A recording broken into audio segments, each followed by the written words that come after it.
I got this really good idea. Let's go ahead and make a game that's challenging and takes a long time to do things in. 3, 2, 1.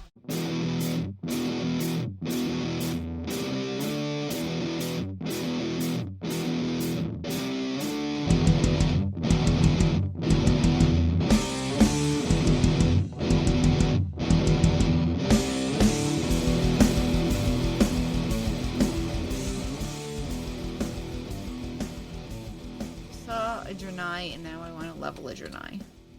Well, on that note, welcome back to another episode of Server Restart In, weekly World of Warcraft podcast. 3 opinionated players discuss their ideas about the current state of the game. My name is Jim, joined by Kristen. Hello. And Brian. Hi.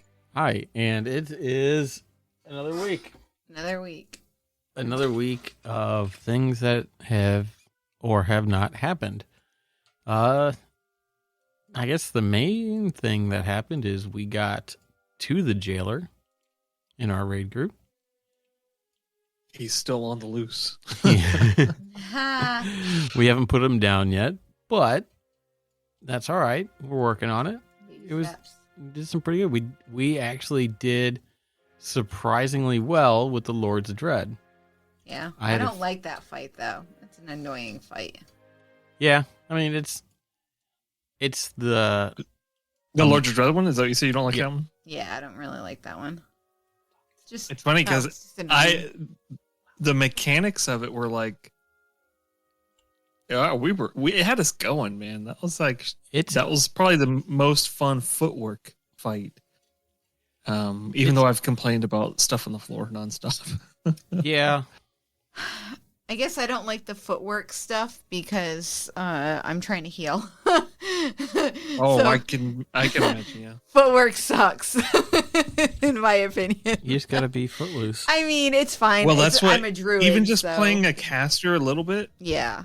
I fear having to manage like getting hit by stuff and stopping. I never thought about that really. It's one of those things where the more you do the fight as a caster, you know where to stand. You eventually pick up on that, and then you because if you're just picking up a caster right now, like you are, Brian, it's just like you get in there and you're just like, okay, what can I? You don't really know what you can get away with. Yeah, what will be forgiving and what how you can squeak through the cracks, and can I really sit here and finish this cast, or do I really have to move? How much do I hate my healers? Let's see. Well, there is that. Sometimes that's what it feels like, right? How much do I hate my healers? Because it's hard sometimes. People sometimes just don't move out of shit. And so when they don't move out of shit, it's fine. But they are putting a lot of extra pressure on the healers, especially if it is a heal-intensive fight, Everything's heal-intensive when you're learning it. Yeah, that's true. That's probably one of my favorite things about progression is I tend to do really good numbers in progression. But once we get it on farm, I'm just, But druids are great on progression because everybody's taking damage. So, healing, my numbers are, sky high. But the minute we get to farm, I'm just I'll let the priests take over, or I'll let the, They're better at that because people are taking less damage. So my hots are, most of the time getting overridden by direct heals. And I'm fine with that. It's okay.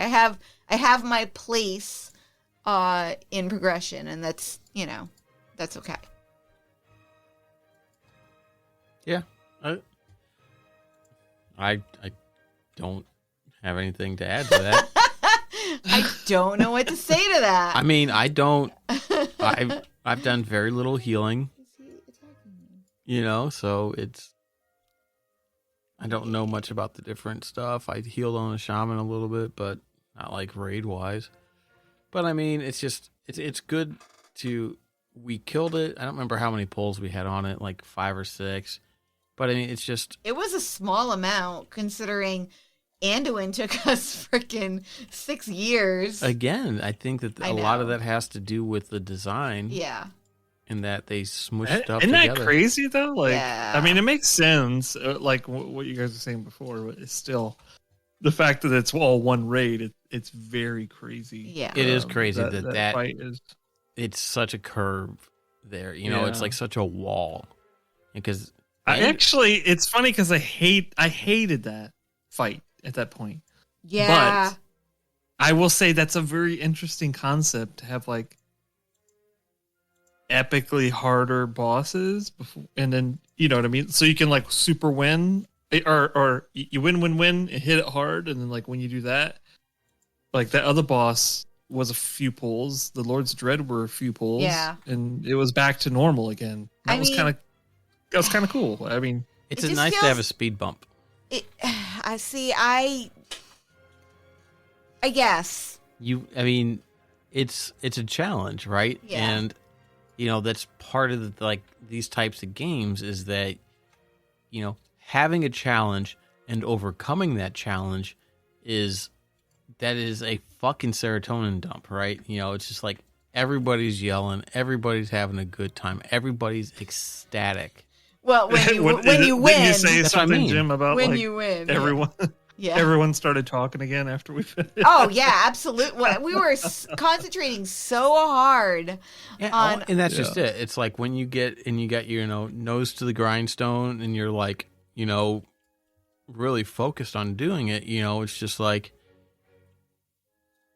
when you complete it, it's like just dump like. All the weight's off, you know. It's like I knew as soon as we got into that last phase on Anduin, I'm like, okay, I think we had maybe one person dead at that point, and I'm like, okay, this part's easy.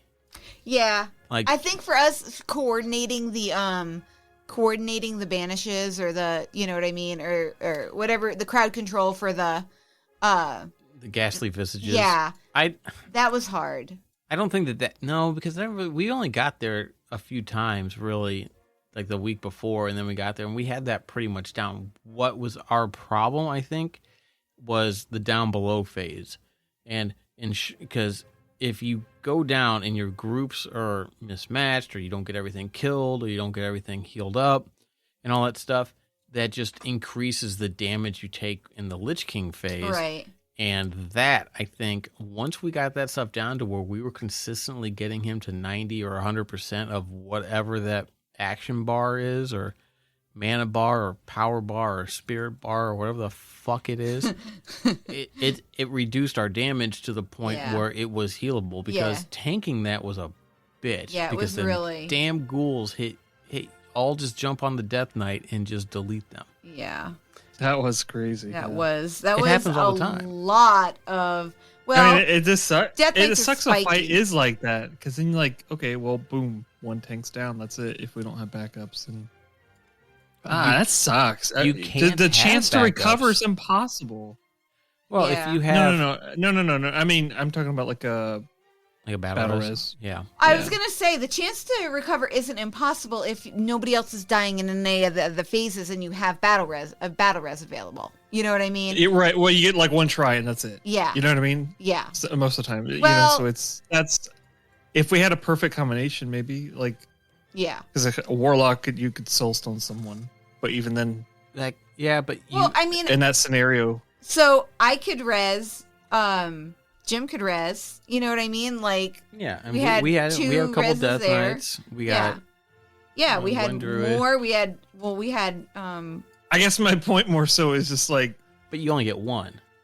Rallying to recover rather than using a battle res to get out of it. Right? Like that. Right. That still feels bad, right? Because the fact is, like, you can barely make a mistake. Yeah. And then boom, like 6 minutes is gone. Yeah.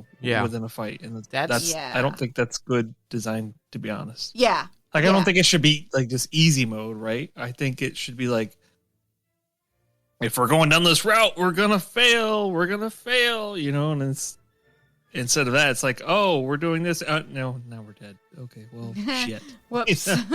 Yeah, you could pretty much tell if you had a bad time downstairs that you were probably gonna fail. That's the problem. Is so only half the people know. Well, our problem was that we weren't just wiping it at that point when we had a bad phase. You know what I mean? To just continue on and just pull again. We were continuing on even though we knew that we were going to get wrecked, you know? I think part of that, too, is getting practice with the other stuff, too. So, I mean, it's just like, sometimes it's worth it, sometimes it's not, you know? It's like, you know, you think everything's going good, and then you freaking A-bomb limb everything into Rygalon, and he just wipes the raid. That was great. So, that is... I mean, I soul-shaped right off the platform, so... that's pretty good, so that too. was pretty funny. Whoops. You guys don't need heals. I'm tired of healing. You had a priest. You were everybody getting blown off the bridges is just delightful as well. Yeah. You're talking about going towards... like the robot wing or whatever. Yeah. Where they got the dude stationed. Yeah. Yeah. It's just like people are impatient and they just run. Yep. That's funny. It's a good comedic relief, I suppose. Yeah, it is actually. And that's kind of what the fun thing is when everybody's laughing and stuff. Like that's the best part about Raid is when everybody's laughing and kind of joking around and, you know, that's kind of nice. I agree. You know, I enjoy raiding the most when we're all kind of relaxed and chill. And for a while there, Anduin was pretty tense. Not gonna lie, we were super focused on, you know, doing that, and it. And I wouldn't say it did make it fun because I love progression. That is my favorite part of raiding is progression. Like farm can just go take a flying leap off of a whatever. It's you know, it's nice to have it done, but when you're just doing it over and over and over again just for gear, it's blah, right? It's hard to balance when it's like we're a very casual social guild. We raid for 3 hours, 2 hours, 2.5 hours, one night a week, one night a week.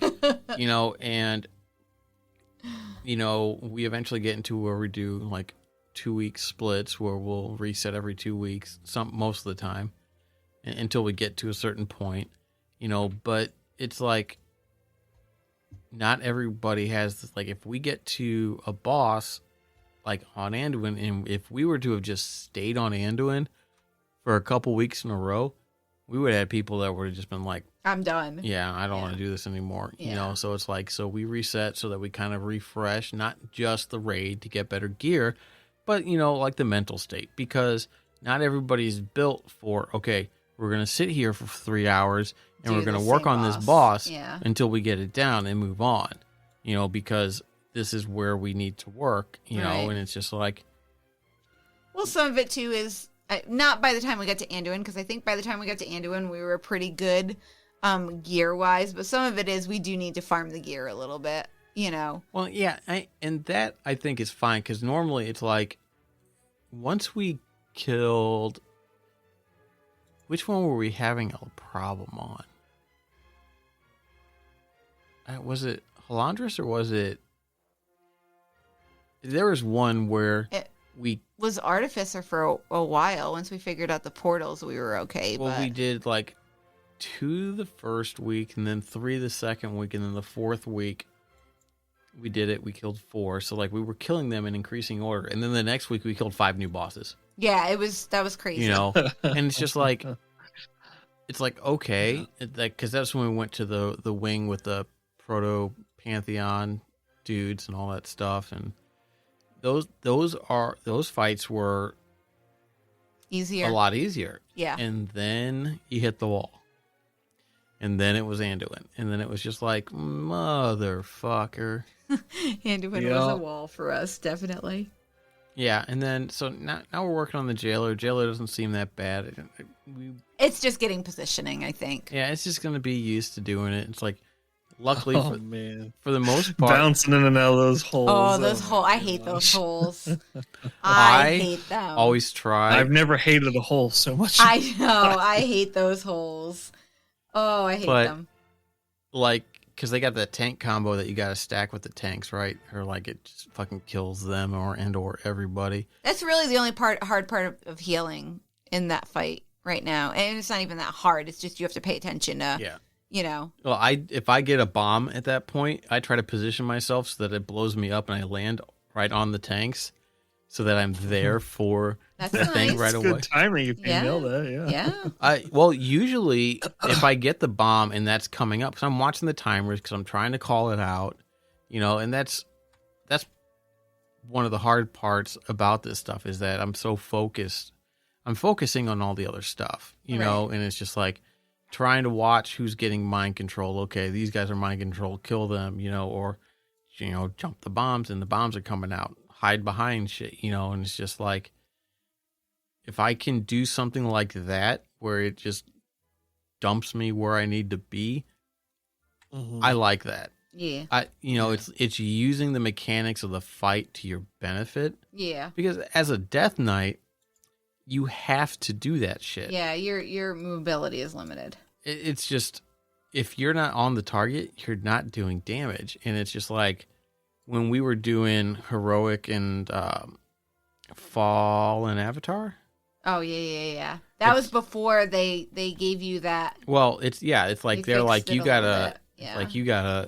They sat me or whatever in this group. When we were doing progression, yeah. Because my damage was so low. Because that's the one you gotta run away from it and move back and forth. Yo. And then they patched Death Knights and they gave them inexorable assault. Yeah. Like the first time, not the talent one or whatever. Like it was just built in. It's like as you were away from your target, but in combat, you built this stack up so that when you came in the next time you hit it, it did a lot more damage. So you would like recoup some of that damage from moving.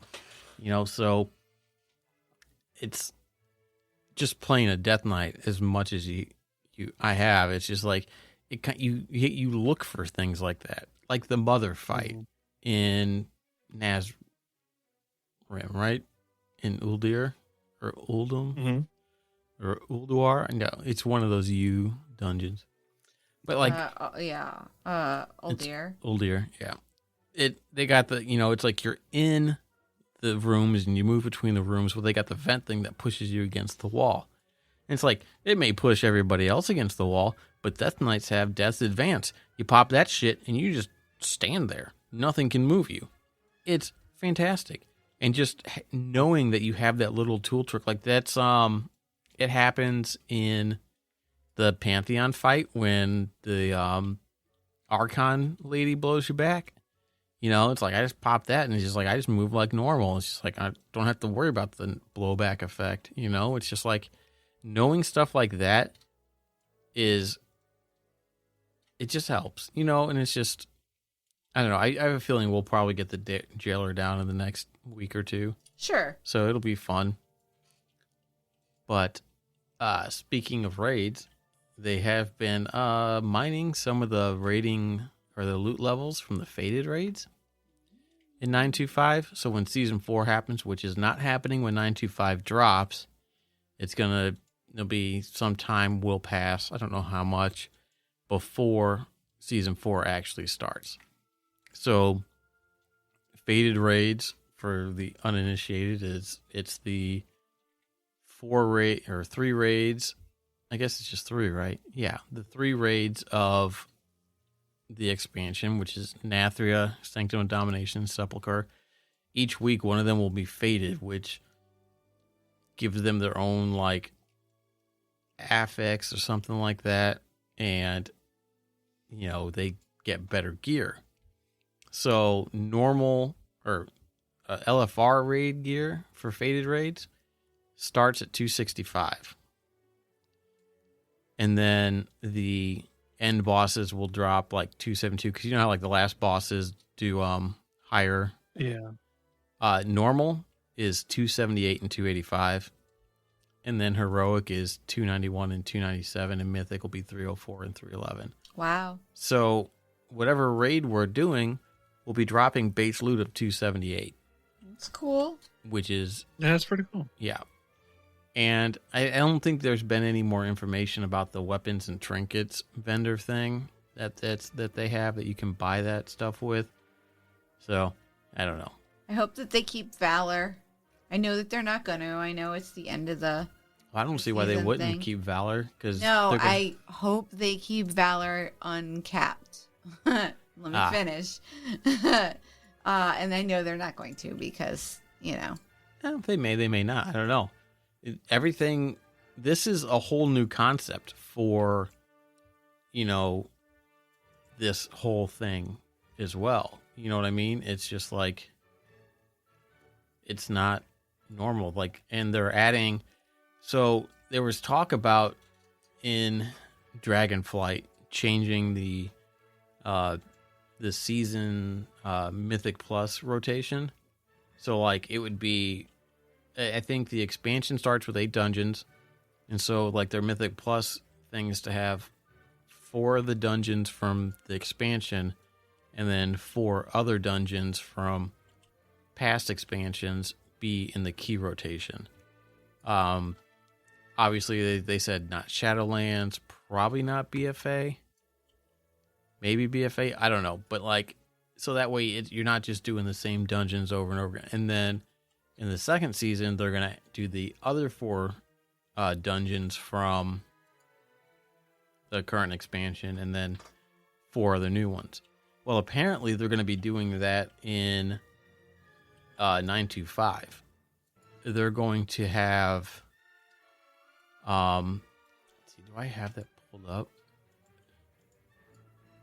I don't have it in front of me, but I know that they are, they're adding portals for them. They're adding Grimrail Depot, Karazhan, and Operation Mechagon into the key rotation. Or Iron Docks, I'm sorry. Yeah, Iron Docks, Grimrail, the 2 Mechagon ones, upper and lower, Karazhan, and then the Tasha Vesh dungeons. So maybe they're not even having any of the regular dungeons. It's just going to be those.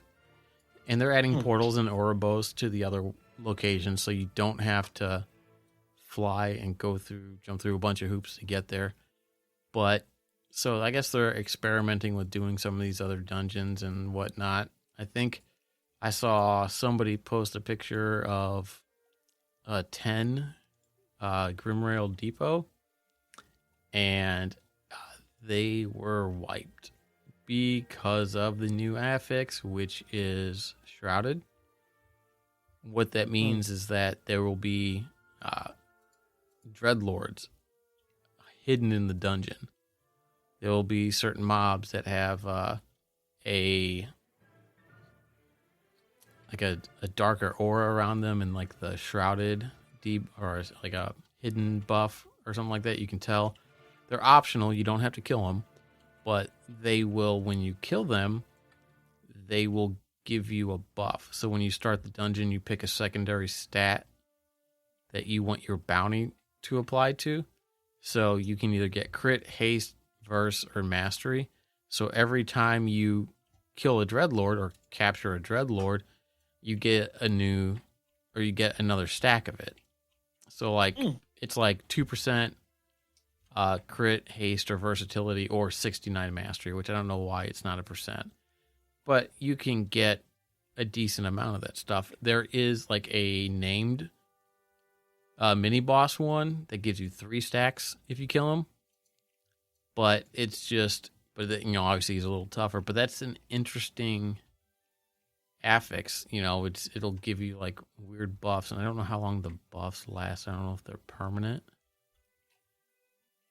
I hope they're permanent, because then you could just get super powered up. That's pretty crazy. So, but yeah, so that's kind of neat to see that stuff. Obviously it'll take a little bit of getting used to. I did see a little bit of speculation too about when we may or may not be getting 925. On the PTR, they've added in.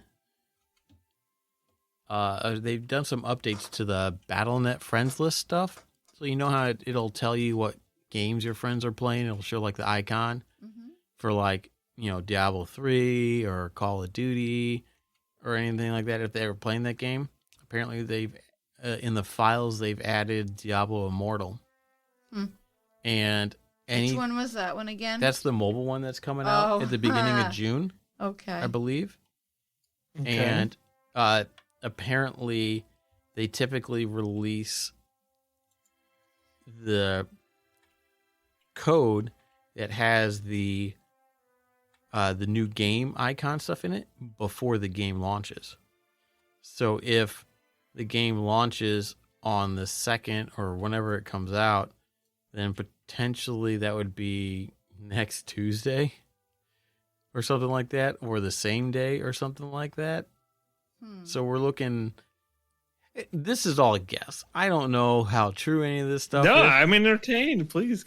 Did they end the arena season already? That won't end until sometime in it because they're not starting season 4 right away. Oh, okay. So season 4 is not going to come out when 925 drops. It's going to be a few weeks or maybe a month later or something like that. I guess we'll kind of see. That'll kind of help give us a gauge of too when Dragonflight is coming out. I wanted to call it Dragon. Is it Dragonflight?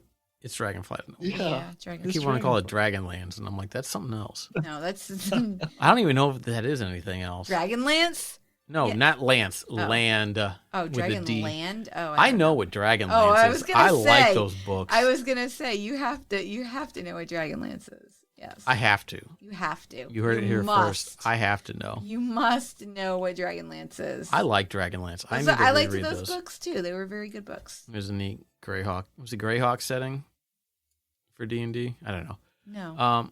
Or is it just Dragonlance?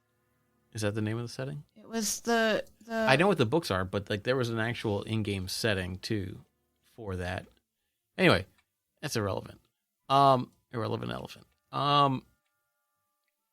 Yeah, no, so there was just, I don't know if this has happened before with these icons or these little, whatever for the other games being put into WoW, but if that is true and it comes out on the same day or before, it'll be nice. It'll just be nice to just know that new stuff is coming, but trying to think.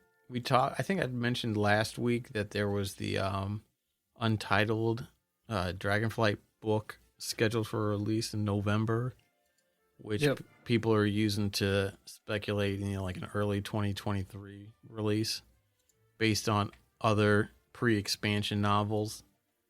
So yeah, I don't know. If you're listening to this when it comes out on Monday, you got like probably 12 hours left, or maybe you lucky bastard, you to go kill the Doomgorger Krowlock out in Vol'dun. See if you can get your alpaca mount, because that's up this week. Yeah, I think I got mine. I got mine the last time it was up, which. Thank God, because I was tired of taking all my characters out there to go kill this damn thing and not get anything. That's a long way to go, yeah. Yeah, a lot of them, or half of them, my characters, I think still had Zuldazar set as a Hearth, because I hadn't leveled him yet, which I only have 2 more Horde DKs to get to 60. Wow. I got one at 58 and one at 50. That's not impressive. I'm sorry. I'm sad. No. I don't know. There's really not much else going on. Like there's some like little like Easter egg stuff that they're finding in 925, like at Sylvanas. I like the Easter egg stuff. Yeah, at the spoilers if whatever, but there's like there's a couple of arrows, a book, and a lyre out in Windrunner Tower or Windrunner Spire, for all of the Windrunner family members or whatever. Yeah. And I think if you click the liar, like he shows up and, his ghosts show up and like he plays it and stuff like that. Lilith does or whatever, or harp. They call it a harp, but that's not a fucking harp. Who the hell calls it that shit? Fucking harp my ass. That's a goddamn liar. Wow. Did you say harp? Harp with a P. Harp? Yes.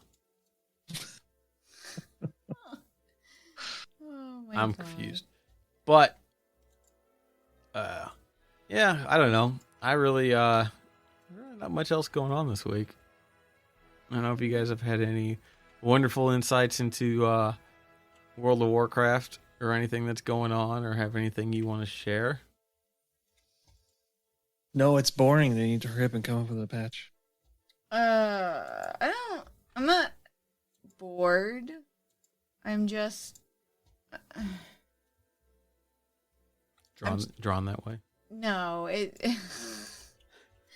I'm just trying to figure out what I want to do. Like, I kind of logged on to a bunch of characters, and I'm like, I have one more covenant to get through, and then I'll have gotten all the covenants done. So that's good, I guess. Well, it's good because you'll preemptively earn the achievement that they're adding in 925. Yeah. Like to complete all the covenant stories, to get them all to around 80. Oh. Yeah, those are all going to be there. Well, it's like there's a meta achievement for the expansion where you can get a title like Veil Walker or something like that. But it requires quite a bit of stuff. Sure. Especially like the Torghast one requires a lot of Torghast stuff, like layer 16s and all that stuff. And yeah, we got to start working on those. yeah, I've been getting pretty close to getting the 16s at Flawless already, so Yeah. I'm sure it'll be well within reach. Oh yeah, most especially with the next. Yeah, because I think I'm like 10 eye levels under the recommended eye level for 16s, so Yeah. I don't know. Yeah. It's really nice when I get good powers. Yeah, it's of course. It's very nice when you get good powers, and it's super shitty when you get bad ones. Yeah. Sadly, my luck leans toward the bad ones. Yeah, that's why you take me along. That is why I take you along, because your luck leans towards the good ones. So it balances out. I think I've just done Torghast enough that based on the first power or two that I get, I already have in mind like the build I'm going to go for.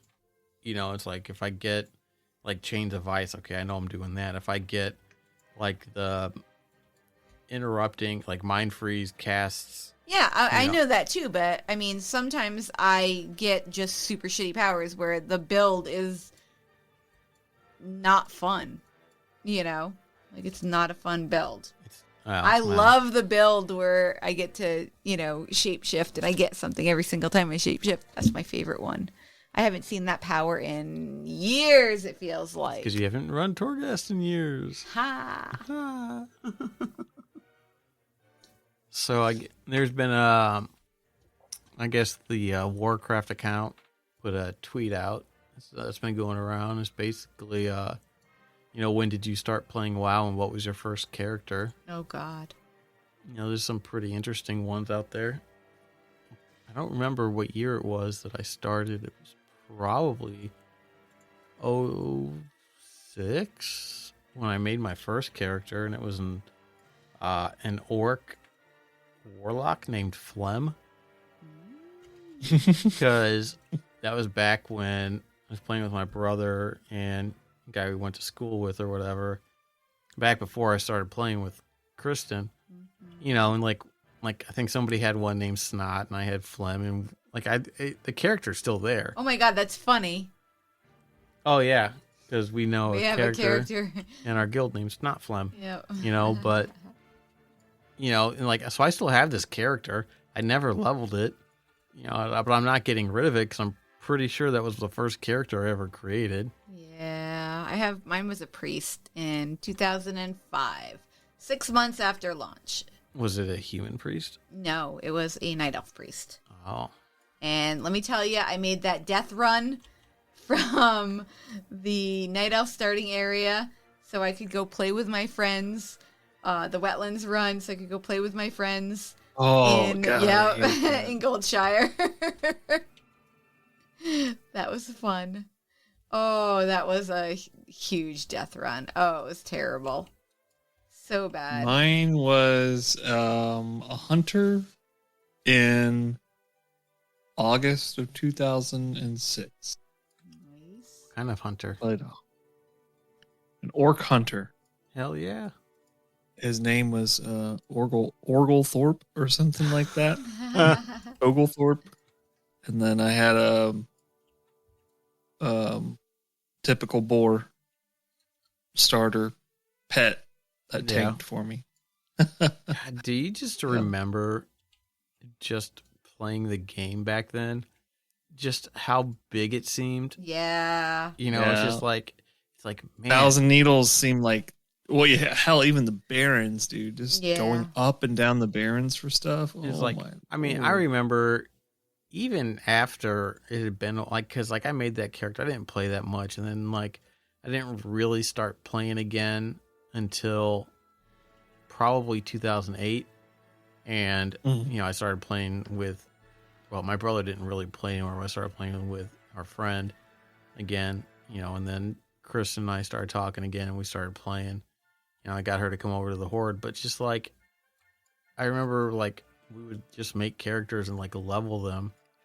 I just remember being out in Darnassus or whatever, or is that the starting area for the Night Elf? Mm-hmm. Yeah, and it's just like it took forever to get anywhere because you were running the whole way, and it's just like you tried to stay. The Night Elf starting area was confusing too because it all looked the same.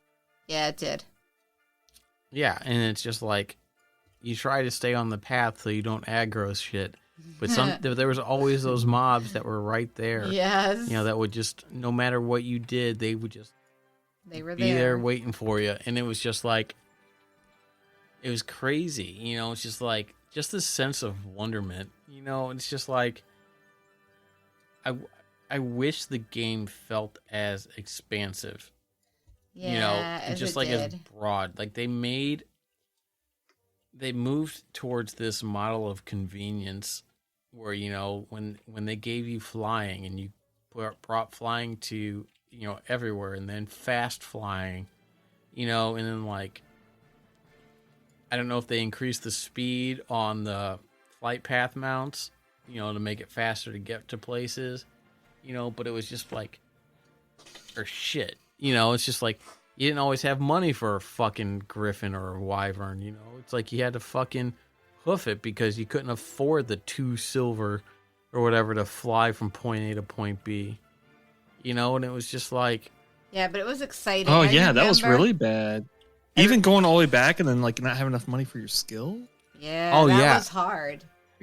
It was, but it gave you something to work for. Because, and granted, you also it definitely shoved you down into the experience. That's the one thing that I think that gets left out of consideration when you reflect back on even like when Classic was coming out and being a thing and stuff, is that you kind of lose the idea that like that much simplicity and that much involvement in the development of your character, even just living through a fight, like because it was so risky to be in a fight with a mob, like heaven forbid you had another one that come into the fight because you were almost guaranteed to die. That was me on my rogue earlier. Let me tell you that hasn't gone away. And that was that was on here in Shadowlands now. It was terrible. Like I'm really a terrible rogue. But no, it's like it's like having to save the money to repair your gear, to get new gear, to do quests, to dig around to try and find where this quest is actually sending you because they just said look for the flower behind the barn. Yeah. Go to the back of the barn, take 6 steps to the north and 3 steps to the left and find the flower. And you're just like, they weren't highlighted. Yeah. You had to mouse over all that shit, you know, and it's just like I think that some of that stuff, like at a certain point, make it more intuitive to discover more about the quest rather than just go chop off this many zebra hooves or whatever. Or make it so you have the base quest, right, that you do, and then maybe you do a little bit extra, so you get a little bit extra. You know what I mean? Oh, that'd be kind of cool, right? Or like if you chop off too many zebra hooves, they pay you for it, or give you more XP for it. Yeah. You know, maybe you do a little extra. I think that's kind of what they tried to do. You're an overachiever, and you know Yeah. You know. I think they tried to do that with like repeatable quests, because you know you have the quest where you can go out and do it and do it over and over again, and it's just like. It's a little bit different than, I guess, what you're saying. But, I mean, it's just... Yeah, no, I mean, it's just like... Honestly, it should just be whatever the fuck you find. You know, you could... You know, it's like, you find something, and it's just like... Do you remember, like, you would do a fucking quest. You would get this item, and you would talk to somebody about the item. They go, oh, yeah, you need to take this over here. And you have to go 3 zones away. However the fuck you get there to go do that. You know, it's like, I remember when we were doing... they were terrible. Yeah. But you still... But it felt like you were doing something. You were part of it. You had to travel, you know. It's just like... I remember doing... It was the Gold Mist robes on my Warlock, you know. And like, this was a blue item chest piece or whatever that you got from Ratchet... doing the quest there, and you had to go down the coast and kill all the stuff and find, you know, like all these like mat things and whatnot. Mm-hmm. You know, and I'm like, oh, this is great. I haven't had a blue piece of gear. I liked those quests. Those class quests were really nice. It wasn't a class quest though. It was just wasn't it? They had one for a robe for warlocks. Same thing with when you got your mount too. Yeah, I don't think and that was out of Ratchet. I don't know. It was out of Ratchet. Yeah, I just remember doing it taking a long time to do it, but the payoff. You had to go do a dungeon too. I don't remember that much of it, but I just remember that there was a lot involved with it. It took a long time to get done, but the rewards were worth it. Yeah, you know, and it's just like now you can't really get that same experience, and it sucks. It's like. The other day, it's like I upgraded our, you know, whatever. I got the online Sega stuff on the Switch. Sega. And they got Gunstar Heroes on there, which is, you know, just like a 2D side-scroller, shoot-'em-up type thing or whatever. Me and my brother used to play the shit out of that. I haven't played it in years. Booted up, blew through it without dying until like the space phase. It's like phase 6 or something like, or like stage 6 or something like that. And it's just like, I remember all the boss fights because they're easy. And the game is so easy, but like back then it was just like, it took a lot of stuff to get done, you know, to do it. And it's just like, you can, maybe it's just because, I don't know. Well, you get better. You get better, and it's like we're better players, but now we have like the game also. WoW has also just again been simplified a lot, you know. Plus, you got all the add-ons and stuff like that. It's just it's not the same, and I don't know if they'll ever make another MMO that is like that because people won't play it because they don't want to be challenge. They don't want it to be a grind fest or whatever the hell you want to call it. I wouldn't even say it like not challenged, right? It's just a grind fest. There's got to be something that pulls you in to actually be worth having a challenge, right? As soon as it's not engaging enough, you know, and then you give me a challenge, yeah, I'm going to walk away from it. I think it's hard to say what the thing about WoW originally was for me because I came off of deployment 1 when I came back from overseas when I started playing. So I was kind of like hurting for something because when I left, I was playing Star Wars Galaxies And I came back to a totally different game. So I was hurting to find something I could fall in love with. But other than that, like, I think it was really, one, it's simple, right? It's very simple. At least then it was simple. And then two, the questing and just general RPG part of it, of gaining experience and leveling up, was very rewarding at the time in comparison to other games. So that was addicting. The first time I mentioned to my brother-in-law, like, oh my gosh, I could just level up going around and discovering stuff. This is crazy. Yeah, you discover new areas. It's like, well, you're not going to last very long, but yeah. But I'm like, oh, that's so cool. But yeah, I don't know. Like, at this point, it's the expectations for these types of games are so high. I don't know what it would be. If there was something out there that was going to take my interest away, I don't know what it would be or what it could be. And honestly, I don't know if that's more of just an age thing or time. Time to actually engage in stuff like this is limited compared to what it was probably in my early. I think that what it is that World of Warcraft came out at a specific point in time in human history, right? It's like personal computers were really at that point getting to be way more commonplace than they were in like the 90s. Like in the 90s or whatever, like you had the family computer and you could kind of game on it or whatever. But then it's like video game development was really happening, and you started getting into like these MMOs, and it was just like the internet was getting more and more readily available, easier to get. AOL was giving everybody 500 free hours, like on the regular, every day you got a new CD in the mail for 500 free hours, and but like, there was just really nothing else. And as like video game innovation and development and computer power has gotten better and all that stuff, you have like this whole new generation of people growing up with things that are past that, and even people that are like our generation that were doing it, like some of them are making games, and it's just like, it's really hard to make a game that's retro, to like get that nostalgia and all that stuff and have it actually be the same, because games that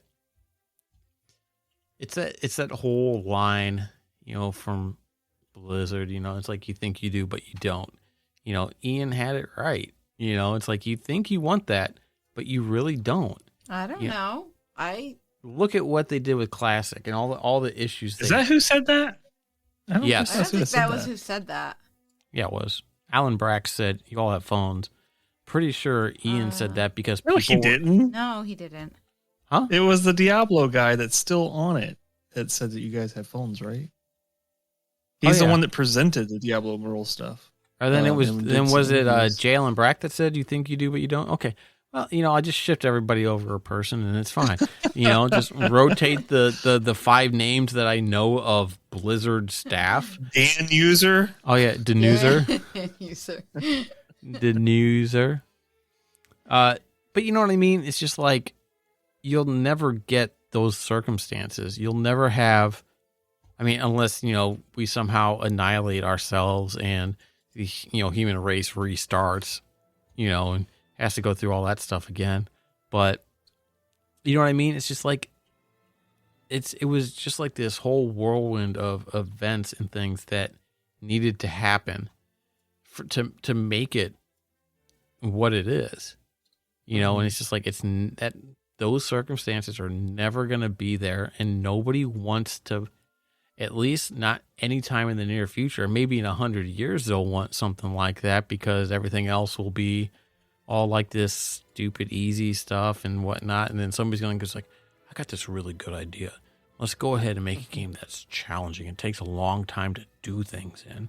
Can you imagine if humankind gets stationary over the next 100 years? Yeah, you're going to just be able to look back and whatever I don't know, is there a timeline for original author stuff? A time period, rather? Like, so you just look beyond that time period and just copy what happened and let's do it again and make it your own thing? At that point, the original author doesn't matter anymore. You couldn't be sued for it. And you're talking about like copyright stuff and like public domain things or whatever, right? Yeah, like maybe. Like, is it like 50 years? It's funny. Like that? It's funny because it's 80 years after 80 the years. death. It's 80 years plus something after the death of the like I know at least for music, and that's in the U.S. That's not worldwide. So right. But yeah, no, it's just it's interesting because at this point, I can imagine that humankind might just get stationary in its innovation, and we'll just go ahead and die here eventually. That's fun. Kind of off topic, I suppose. Wow. Okay. Well, and on that downer, Brian's bringing everybody down. We're we're all gonna burn up in the sun one day anyway. Yeah. So skeleton or not. Happy stagnation, everybody. Thank you all for listening this week. Oh man. You can check us out at facebook.com/server. I didn't say anything. I gotta reset. Restart it, Jim. Yeah, restart. Okay, guys, I'm gonna delete everything. We're gonna restart. Check us out at facebook.com/server restart. Oh yes. No. At server, yeah, and that's right. Or you can choose a tweet at server_restart. So facebook.com/server restart in, or Twitter is at server_restart. I haven't even been drinking tonight. It's been a long day. I feel like you need to have like a post-it note with all of our social media stuff on there. Yeah, all two of them. All right. Yep. Thanks, everybody. Catch you guys next week. Bye. Bye.